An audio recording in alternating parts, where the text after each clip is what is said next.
22 juin 2018, au sommaire de cette édition, la ville de Labé s'apprête à fêter la journée nationale de l'élevage.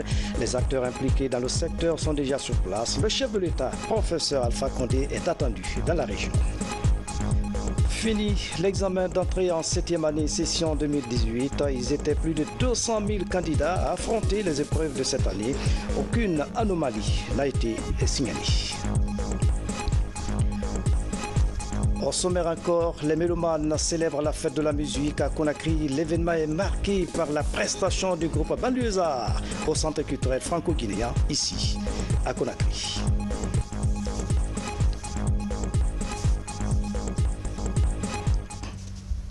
Mesdames et messieurs, bonsoir. Merci de l'attention et bienvenue dans cette édition. Direction Palais Sékou Touré, où le président de la République, professeur Alpha Condé, a reçu ce vendredi une délégation du Fonds Cohésion.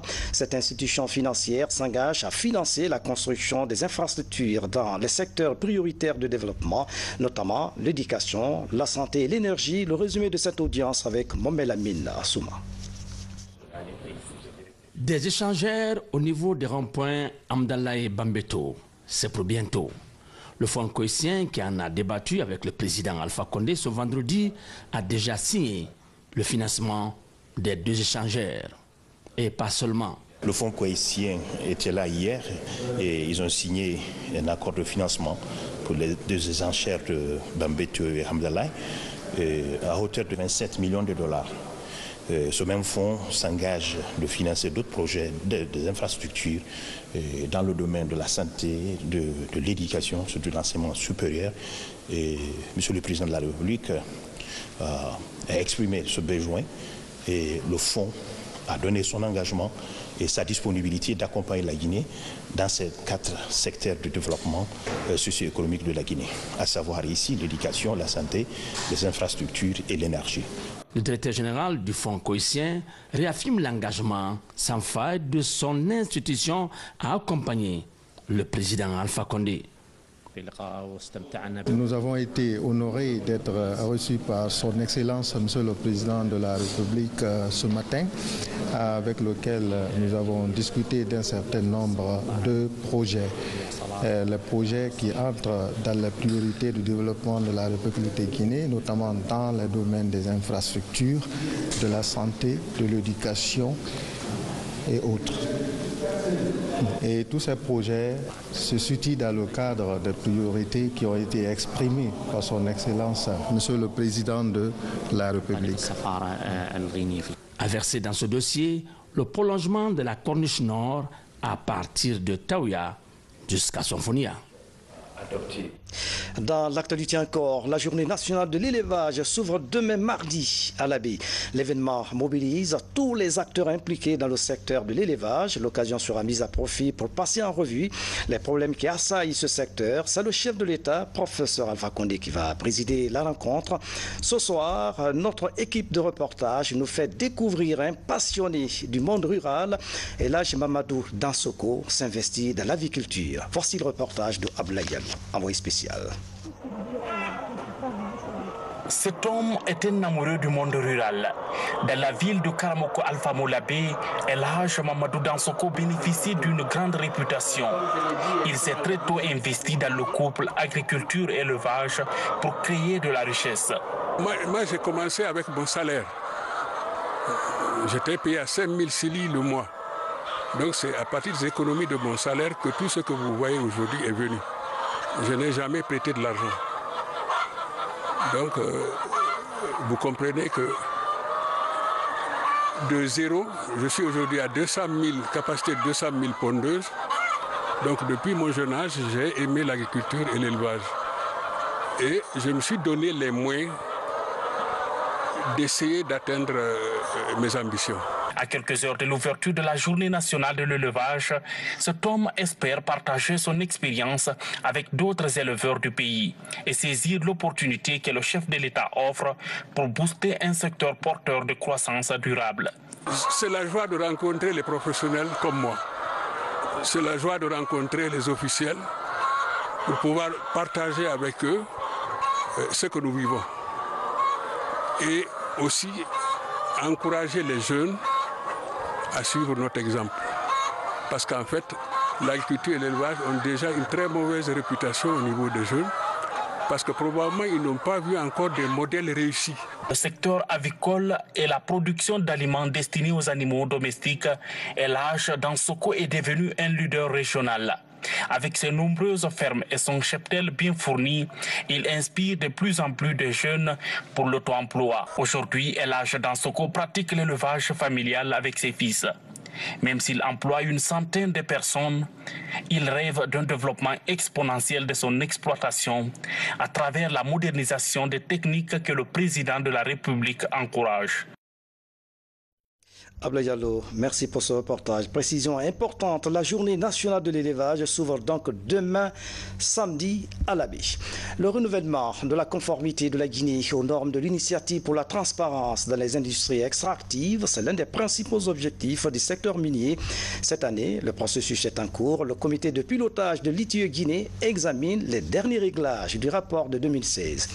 Mamadou Alpha Baldé fait le point. Alors que le pays monte en puissance dans l'industrie bauxitique, la Guinée travaille sans relâche pour garantir la transparence et la compétitivité de son secteur minier.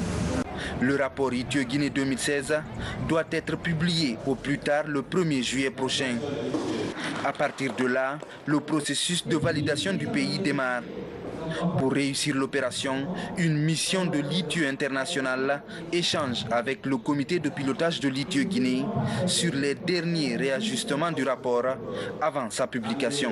Le rapport ITIE 2016 contient des informations très importantes pour les citoyens en ce qui concerne l'octroi de licence dans l'année 2016 qui détient les entreprises ici en Guinée, les entreprises minières. Ça a aussi des informations sur les transferts infranationaux, donc c'est-à-dire les transferts du gouvernement central aux communautés locales. Donc je crois que ces informations sont très importantes et nous allons les évaluer lors de notre visite, lors de notre mission au mois de septembre 2018.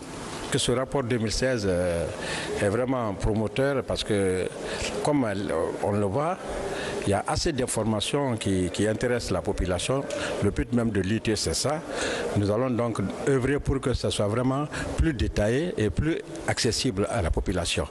À l'issue des échanges entre acteurs du processus, tous s'accordent sur la qualité du rapport élaboré selon la norme 2016, jugée plus explicite. Nous ambitionnons d'être dans la catégorie des pays qui ont rempli tous les éléments, toutes les exigences qui sont formulées par la norme 2016 de l'ITIE. Donc être au niveau qui est appelé progrès satisfaisant. Dans le cadre des discussions qu'on a eues aussi avec la mission, nous avons parlé de la SOGIPAMI, nous avons parlé du cadastre, mais nous avons aussi insisté sur la question du contenu local pour que les activités minières puissent avoir un véritable impact sur les populations, parce que la transparence vise la vraie information et cette vraie information doit pouvoir être accessible au grand public pour que les populations sachent ce qui est fait dans leur pays en termes d'activité minière, et l'impact doit être visible sur les populations. Cela passe nécessairement par cette question du contenu local qui est devenu l'élément fondamental sur lequel le président de la République, le professeur Alpha Condé, s'appuie aujourd'hui pour pouvoir nous conduire vers une Guinée meilleure à travers une activité minière qui est beaucoup plus profitable aux populations guinéennes. Déclarée pays conforme en 2014, la Guinée, à travers le comité de pilotage, entend réussir cette nouvelle mission qui permettra au secteur extractif guinéen de figurer parmi les plus transparents de la planète. La qualification des ressources humaines doit être au cœur des stratégies de développement des entreprises et des organismes publics. C'est dans cet ordre d'idées qu'un programme de formation destiné aux managers a été présenté au public. L'objectif est de permettre aux hommes d'affaires d'acquérir de nouvelles connaissances en matière de gestion pour plus d'efficacité. Les précisions dans ce reportage de Tierno Ousmane Diallo. Le bouleversement que connaît l'humanité dû au progrès remarquable des nouvelles technologies oblige tous les acteurs de développement à s'adapter et à adapter leur mode de management pour s'installer dans le temps. Les administrations publiques et privées désireuses de former leurs cadres ont une nouvelle opportunité avec la mise à disposition d'un nouvel Euro-Africain MBA, un master en administration des affaires pour faire face aux nouveaux défis de management qui se posent dans les pays tels la Guinée, fruit de la collaboration des universités BEM Dakar, Cross Knowledge et Kedge en France. Ce MBA devrait permettre de former une élite à mesure d'accélérer la croissance des États africains dans un environnement d'innovation technologique et scientifique en perpétuelle mutation.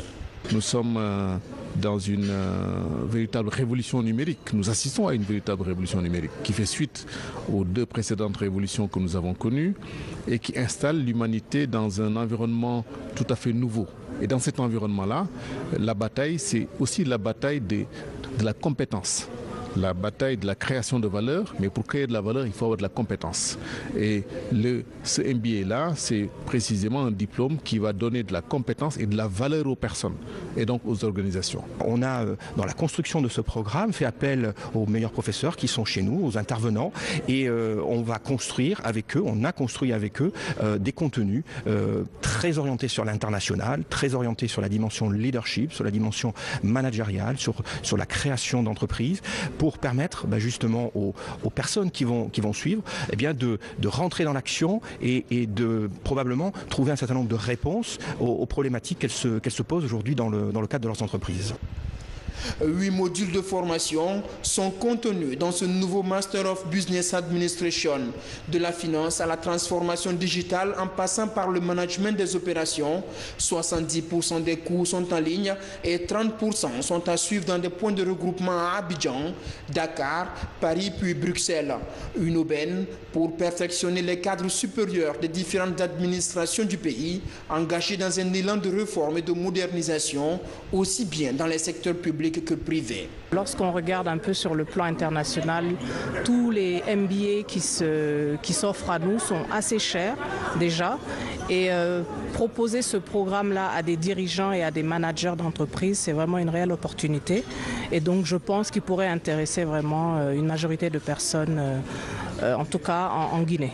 Après la phase des inscriptions, la formation va durer 18 mois avec pour autre objectif permettre aux participants de comprendre les enjeux internationaux pour le développement des entreprises et développer leur leadership, leur capacité à imaginer de nouveaux modèles de développement. L'UNICEF vient de mettre à la disposition des autorités des documents d'état civil sécurisés. L'initiative s'inscrit dans le cadre de la réforme et de la modernisation de l'état civil en Guinée. Ces registres sécurisés entrent en vigueur à partir du mois prochain. Mohamed Lamine Kamara. En Guinée, les services d'état civil sont souvent confrontés à d'énormes problèmes d'enregistrement. À Détine, par exemple, ces agents travaillent toujours avec des outils d'un autre âge. Les actes de naissance, de mariage et de décès sont livrés sans aucune sécurisation. Avant, c'est le département qui nous fournissait les registres. Et maintenant, c'est l'UNICEF. Et même ça retarde des fois.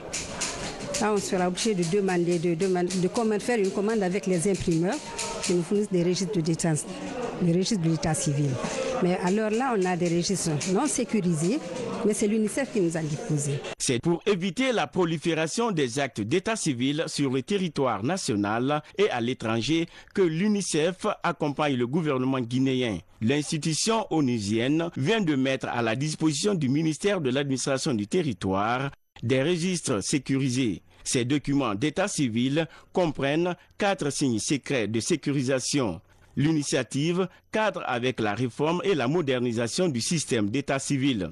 Chaque enfant qui naît est un enfant qui sera enregistré de façon sécurisée. Toute famille qui se forme légalement sera également une famille qui sera enregistrée de façon sécurisée à travers l'acte de mariage.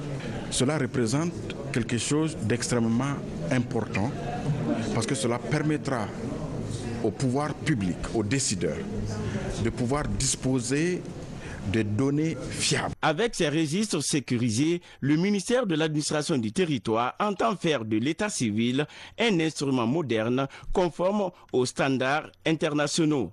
Aujourd'hui, vous pouvez peut-être, dans les limites de la territorialité en Guinée, donc sur l'espace guinéen, vous promenez peut-être avec des documents qui n'étaient pas authentiques. Mais une fois franchi les frontières de la Guinée, tout de suite là, vous êtes appréhendé et vous en subissez les sorts, ce qui n'est pas du tout souhaitable pour un Guinéen. À partir de maintenant, cela va être résolu parce que nous avons la couverture nationale désormais avec les documents d'état civil sécurisés authentiques. Ces registres sécurisés rentrent en vigueur dès le 1er juillet prochain. Zérekouré, la préfecture pilote du projet, en est la première bénéficiaire. Des anciens actes d'état civil seront reconstitués pour des archives. L'UNICEF promet prochainement d'informatiser tout le système d'état civil en Guinée.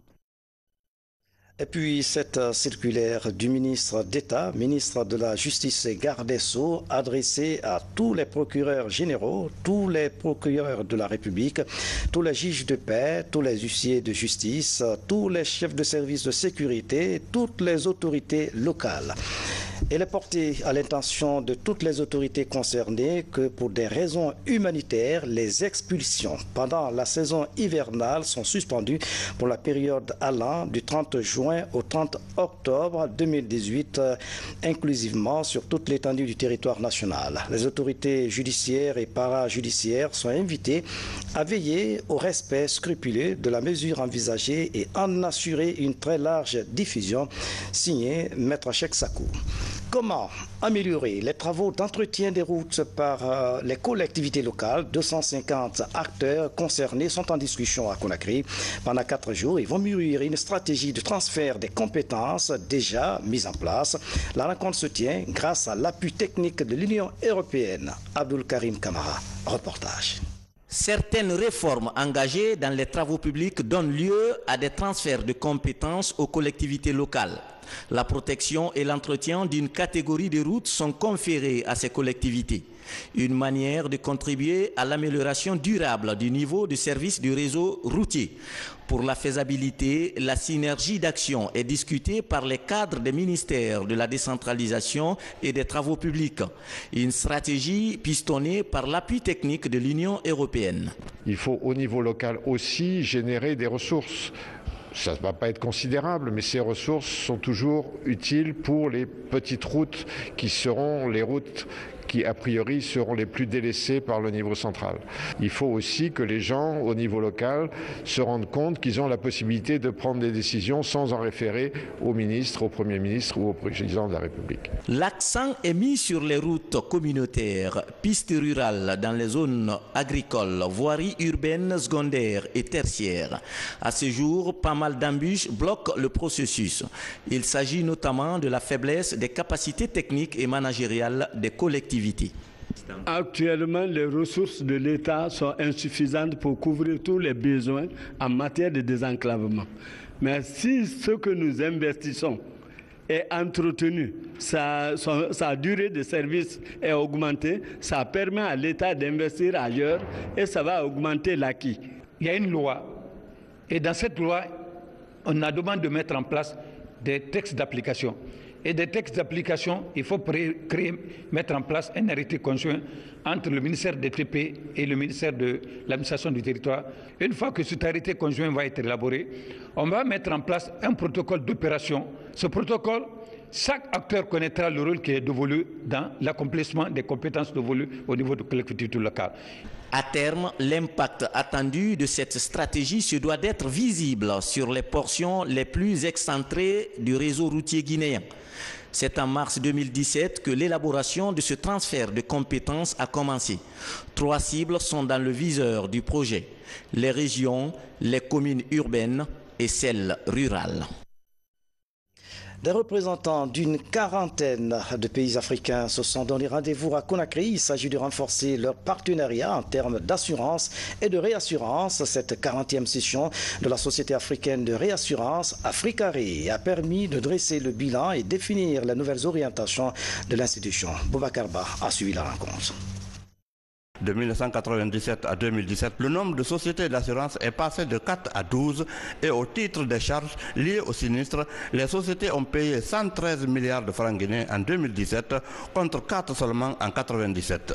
La mise sur place d'une société nationale de réassurance pour augmenter la capacité de rétention locale et d'une société d'assurance agricole afin de sécuriser la production locale et les investissements, de faciliter l'accès des opérateurs au crédit et de réunir ainsi les conditions nécessaires à la modernisation du secteur de l'agriculture. Le président de l'Association professionnelle des assurances de Guinée a indiqué dans son intervention que le marché des assurances compte 12 compagnies en date contre 6 en 2012. Il note cependant que le taux de couverture des primes d'assurance est très faible. Animé par les compagnies et 62 intermédiaires d'assurance, dont 39 courriers et courtiers et 23 agents généraux, le secteur des assurances a contribué au PIB en 2016 à hauteur de 0,42%, contre une moyenne africaine de 2,8% et internationale de 5%. Le président du conseil d'administration d'Africaré a dressé un bilan de l'institution de sa création à nos jours et donné les résultats fiables enregistrés par la société ces dernières années. Africaré en 2017 fait un chiffre d'affaires de 746 millions de dollars US, de dollars américains, en progression importante de 16% par rapport à l'année dernière.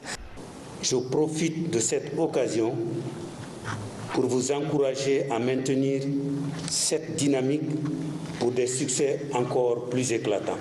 La Guinée continuera à apporter son appui pour le développement de notre société. Le conseil d'administration a approuvé les comptes finaux de la société et procédé à l'élection des administrateurs. Le directeur de la microfinance et des assurances de la Banque centrale a été élu administrateur d'Africaré. L'autre temps fort de cette édition, fin ce vendredi de l'examen d'entrée en 7e année. Ils sont plus de 200 000 candidats à avoir affronté les épreuves.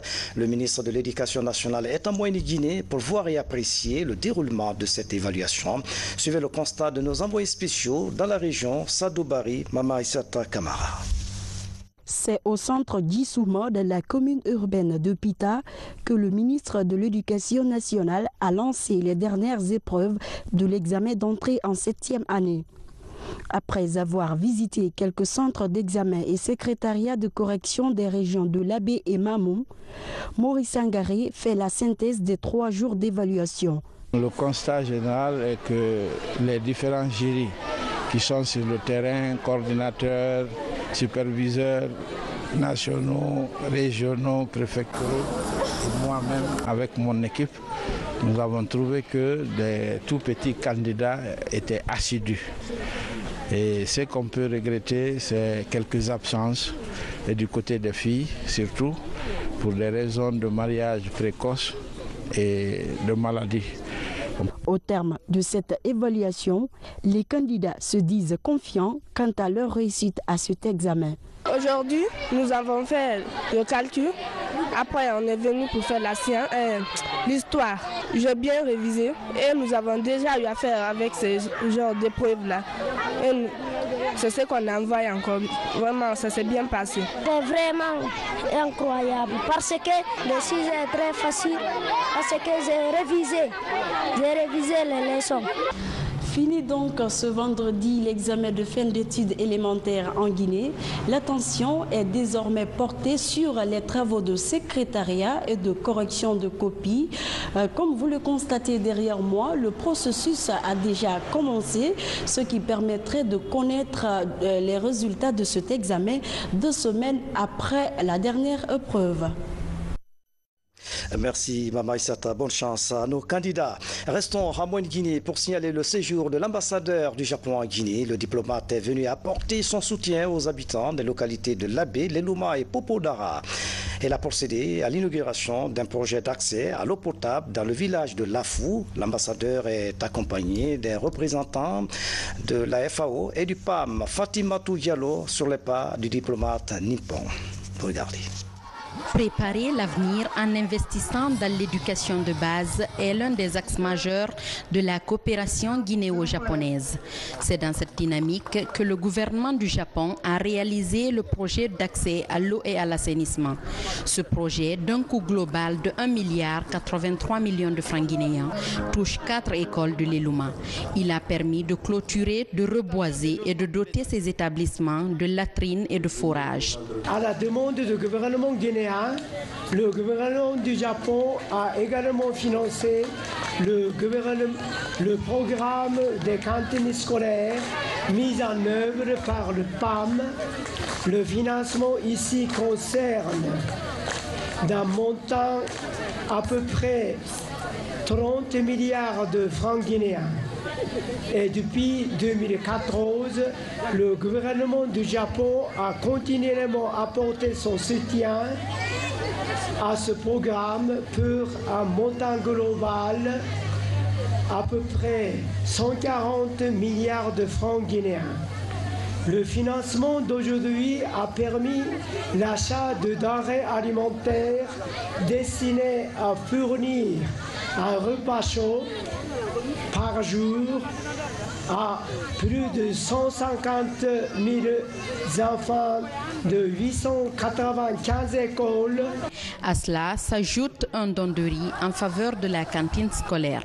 Il permettra à chaque élève d'avoir un repas chaud au déjeuner. On estime qu'il y a un nombre d'enfants qui sont en âge scolarisable mais qui ne vont pas à l'école à cause de plusieurs raisons. Et au niveau du PAM, nous avons l'alimentation scolaire qui les stimule à fréquenter l'école. Les cantines scolaires sont normalement ravitaillées avec les importations de riz, de haricots, de toutes les denrées. Ce que nous sommes en train de faire maintenant, c'est de faire en sorte qu'on réduise les importations. Désormais, pour la fourniture de denrées aux cantines scolaires, le riz sera acheté avec les producteurs locaux. Mais avant, ils devront améliorer leur production avec l'appui de la FAO. D'où le lancement à Popodara de ce projet de renforcement des moyens de subsistance des populations affectées par les catastrophes naturelles.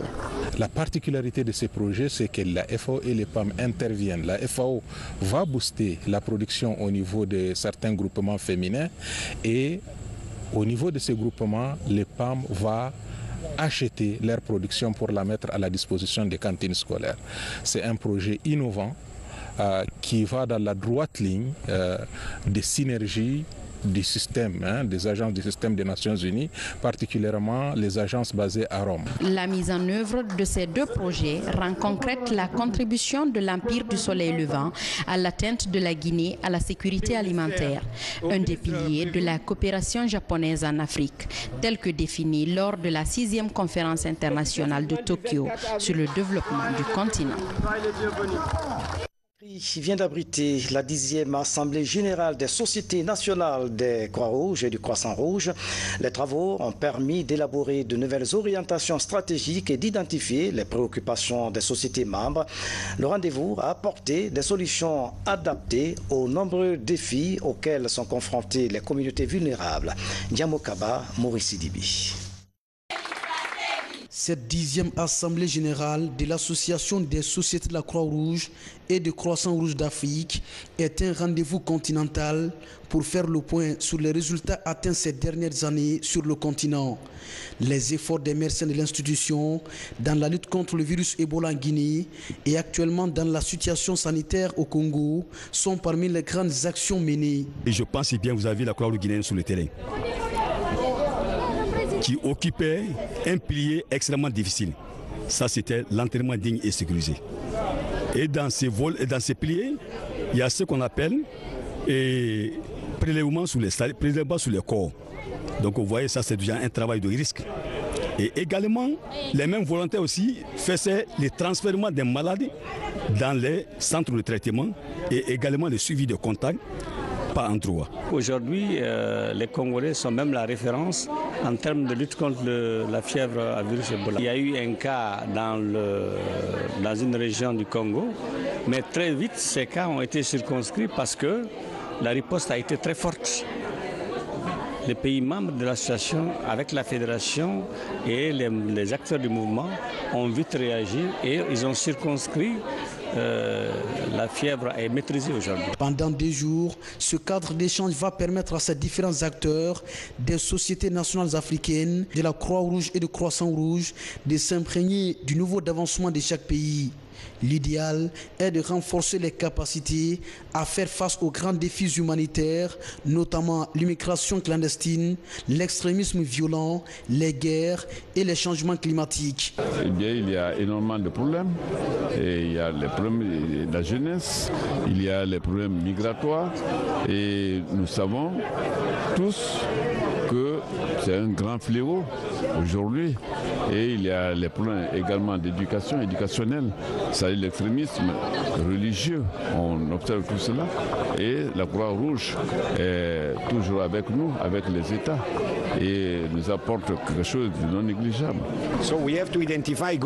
On doit essayer de s'attacher à trouver quelles solutions nous pourrions trouver, encore une fois, ensemble, pour pas que ces gens partent, pour pas que simplement nous répondions à une crise humanitaire, mais que nous voudrons trouver des solutions ensemble de développement pour que ces gens restent et ces gens puissent s'inscrire dans un processus de développement pour leur pays.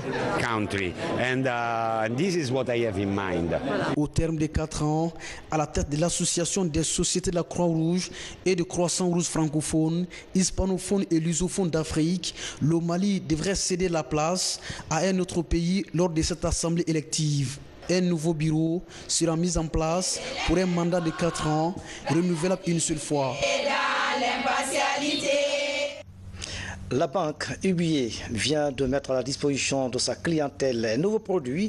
Il s'agit de Léo, une intelligence artificielle qui permet à tout internaute d'avoir accès aux services bancaires de la société. La démarche vise à faciliter la transaction bancaire. Alga Simouba signe ce public reportage. Le monde bancaire dans la digitalisation. C'est dans cette dynamique que United Bank for Africa met à la disposition de sa clientèle une intelligence artificielle dénommée Léo. Elle permet à tout internaute d'avoir accès aux services bancaires de UBA. Cela en utilisant ses comptes de médias sociaux. Il suffit simplement que l'Internet ait un compte Facebook et il peut donc, via son compte Facebook, accéder à Léo. Il ajoute Léo comme il aurait ajouté un ami sur Facebook et qu'il discute avec lui. Et à ce niveau, dès qu'il ajoute Léo, il commence la conversation. Il peut faire la consultation de sol, il peut faire l'extraction des relevés, il peut également ouvrir son compte sur Léo. Et bien mieux, il peut aussi faire des transferts d'argent via Léo. Disponible actuellement sur Facebook et Messenger, Léo sera bientôt sur d'autres plateformes de médias sociaux. L'intelligence artificielle est une manière de faciliter la transaction bancaire. Léo va permettre à la population, à nos abonnés, de pouvoir transférer par exemple des fonds de compte à compte, de s'acheter des crédits téléphoniques, d'avoir des statements, c'est-à-dire des relevés bancaires et tout un tas de transactions qu'ils n'étaient pas capables de faire avant de manière instantanée. La vulgarisation de ce nouveau produit se poursuit dans tous les pays africains où UBA prête ses services. Et puis la 5e édition du prix Agiatoso a révélé ses lauréates. 9 candidates étaient en course pour 3 trophées. Un reportage radio, presse en ligne et en télévision. Ce prix est organisé par l'Alliance Femmes et Médias. Il encourage les femmes de médias à donner le meilleur d'elles-mêmes dans les rédactions. Mabinti Laïsouma, reportage. Ces 3 femmes sont au pinacle du journalisme féminin. Elles viennent de rafler les trophées du prix Adiatuso 2018.